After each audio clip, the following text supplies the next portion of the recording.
चरित्रे ब्रह्मोपदेष्ट्रे मे गुरवे दैवताय च प्राप्याय प्रापकायास्तु नमः श्रीनिधये नमः।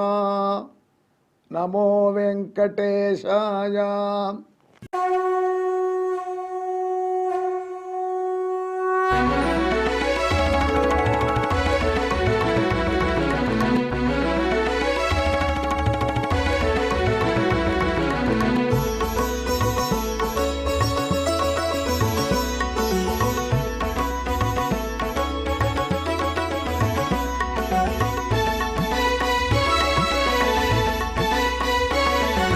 सहस्रनामं सहस्रनामं श्रीवेङ्कटेश सहस्रनामं सहस्रनामं सहस्रनामं श्रीवेङ्कटेश सहस्रनामं।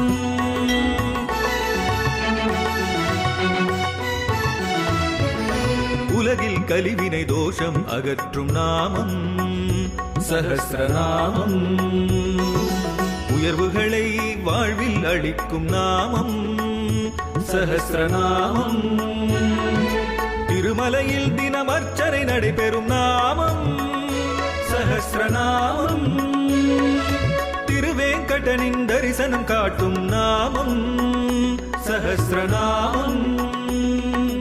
சகஸ்ரநாமம் சகஸ்ரநாமம் श्रीवेङ्कटेश सहस्रनामं सहस्रनामं सहस्रनामं श्रीवेङ्कटेश सहस्रनामं।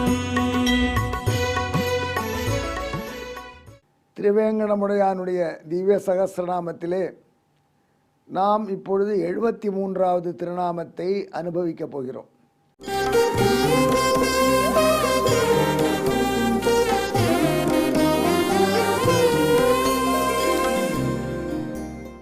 ஆறு திருநாமங்களிலாலே மத்ஸ்யாவதாரத்தை வைத்து எம்பெருமானுடைய பெருமைகளை சொல்லும் திருநாமங்களை கூறினார் நாரத பகவான். இப்பொழுது சில திருநாமங்களிலாலே கூர்மாவதார பெருமையை வைத்து எம்பெருமானுடைய திருநாமங்களை அமைக்கிறார். இந்த வெங்கடேச சகஸ்ரநாமத்தை பாராயணம் பண்ணும்பொழுது இப்படி அவதாரங்கள் வரிசையாக வருகின்றன என்பதினால் இந்த அவதார சரித்திரங்களும் நம் நெஞ்சிலே நிழலாடுகின்றன. இதனால் தசாவதார சரித்திரத்தையும் பாராயணம் பண்ணிய புண்ணியமும் நமக்கு கிடைக்கிறது.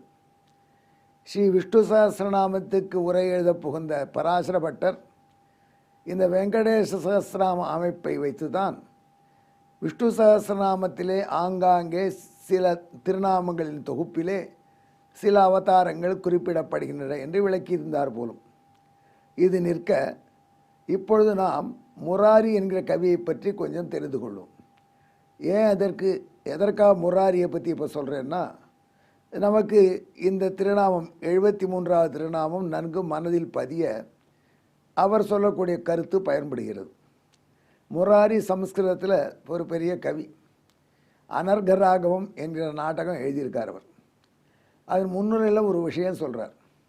எத்தனையோ கவிஞர்கள் இருக்காங்க, காளிதாசன் போன்ற கவிஞர்கள், அவர்களுக்கு காளி அருளில் கவிதை வந்துடுத்து.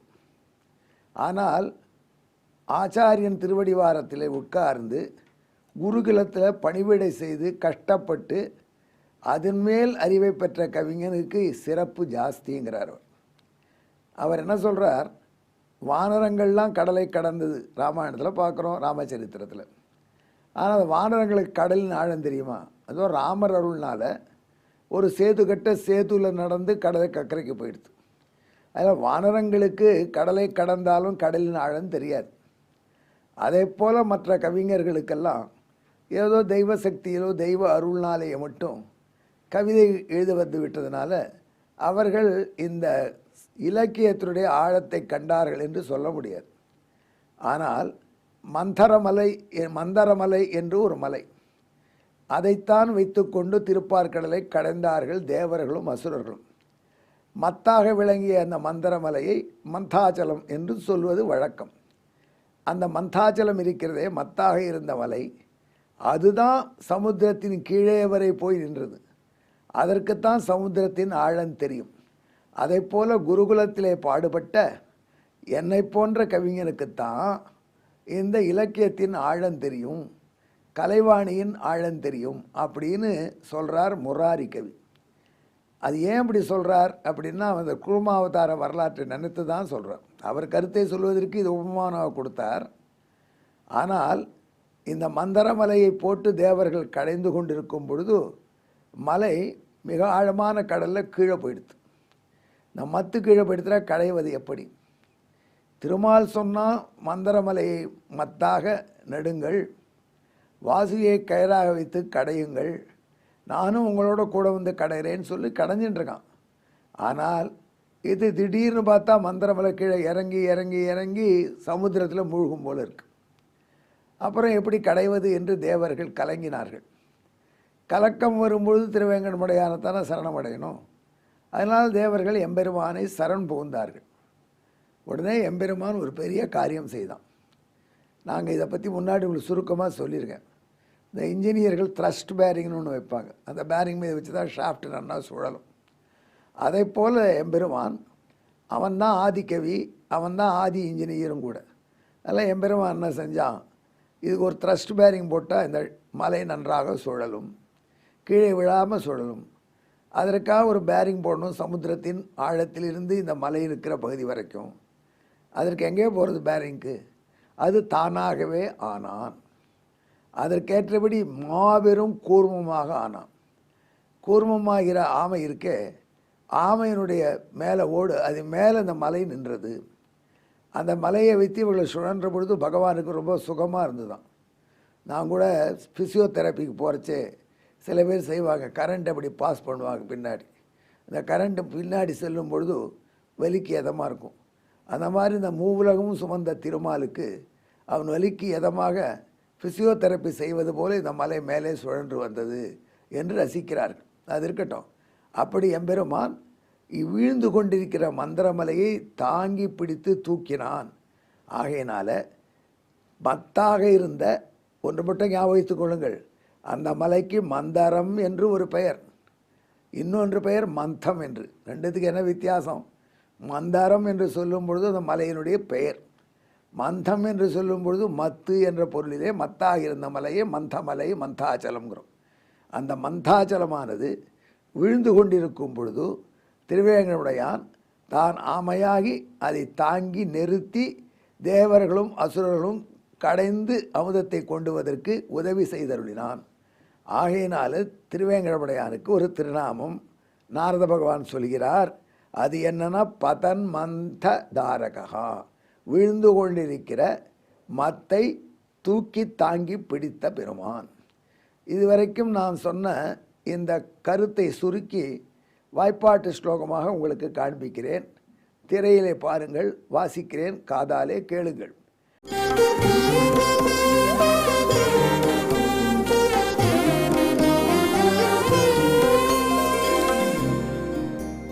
மந்தாச்சலே பதத்யப்தௌ தாரணம் தஸ்ய யோ கரோத் ஸ்ரீனிவாச பதன் மந்த தாரகஸ்ஸ நிஜாக்கியா.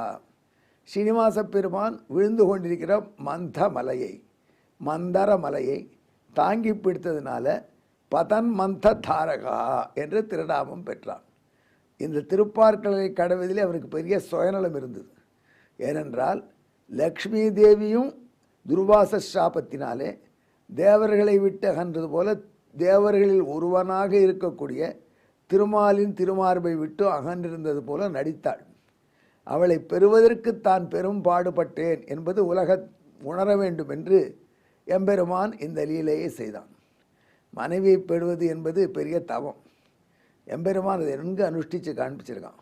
லக்ஷ்மி தேவியை பெறுவதற்காக திருப்பார்கடலை கடைந்தான்.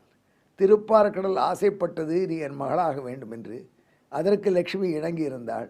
அதனால் லக்ஷ்மி தேவியை கொண்டு வருவதற்கு, திருப்பார்கடலிலிருந்து லக்ஷ்மி தேவியை கொண்டு வருவதற்கு இத்தனை முயற்சியை எம்பெருமான் செய்து காண்பித்தான். இந்த திருநாமத்தை பக்தியோடு ஜெபித்தோமானால் நாம் நமது குலத்தை தாங்கி பிடிக்கக்கூடிய பெருமை பெற்றவர்களாக இருப்போம். நமது பண்பு, நமது கலாச்சாரம், நமது தர்மம் இவைகளை தாழ்ந்து விடாமல் மேலே தூக்கி நிறுத்தக்கூடிய இதயமும் வலிமையும் நமக்கு வர இந்த திருநாமத்தை திருவேங்கடமுடையானை தியானம் செய்து கொண்டு ஜெபிப்போமாக. பதன்மந்ததாரகாய நமஹா. நன்றி, வணக்கம்.